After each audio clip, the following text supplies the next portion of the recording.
Well, the Ministry of Defence have said that this was always their intention to review the command and control function that they've undertaken in the English Channel come the 31st of January next year. But it is, we believe, now the intention of the Ministry of Defence to hand back that command and control function to Border Force.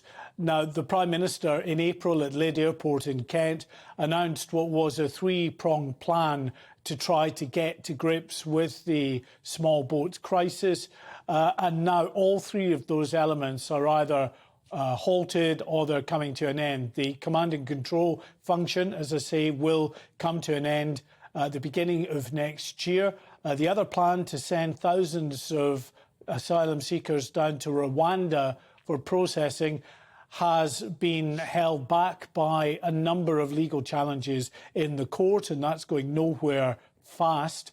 And then the third prong of this plan, the proposal to house at least 1,200 asylum seekers in a disused RAF base in the village of Linton-on-Ouse in Yorkshire, which would be the model, the blueprint for similar larger scale accommodation centres. Well, that has now been abandoned because of widespread public outrage in that particular area.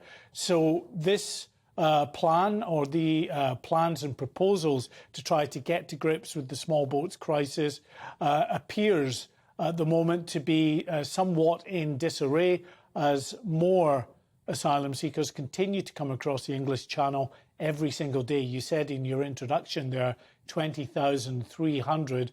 Well, more came across yesterday. The weather, it's a bit hit or miss this week, but we are expecting in the days ahead more boats, small boats, to leave those shores in northwest France to try to get to UK waters. Mark, thank you ever so much for the update. You're very good at this, Mark. You always know exactly what's going on and who's crossing that channel. Well, joining for this hour is Patrick O'Flynn, journalist and Social Democratic Party politician who served as a member of the European Parliament.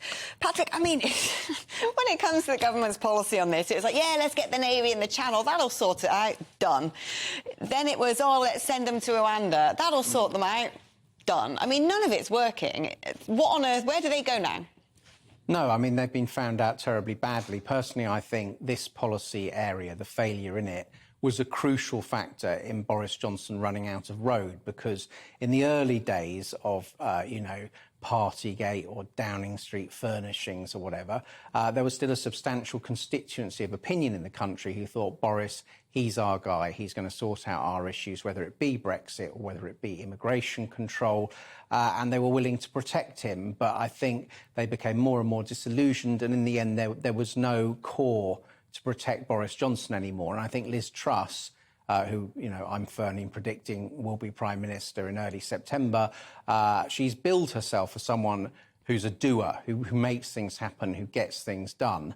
Now, that's an interesting, like, Ron Seals style, whatever it says on the tin, sort of billing and branding for a politician. But if she doesn't grasp this issue within a very few months, then that brand is going to fall apart as well. So I think it was always a stunt, the Royal Navy coming in. It just sounded exciting. In the end, they just seem to have arranged a more efficient water taxi service back to Dover. You could argue that's actually incentivised more crossings. The French have proved unwilling to take back mid-channel migrants. All the money we pay them, that hasn't worked. Rwanda, as you say, shelved. The fundamental thing they need to do is get us out of the jurisdiction of the European Court of Human Rights and implement a no one who arrives illegally stays regime. I was about to ask you what the solution is when the French refuse to cooperate with us, but there you go, quite neatly. I think there you have it. Send them back by hook or crook.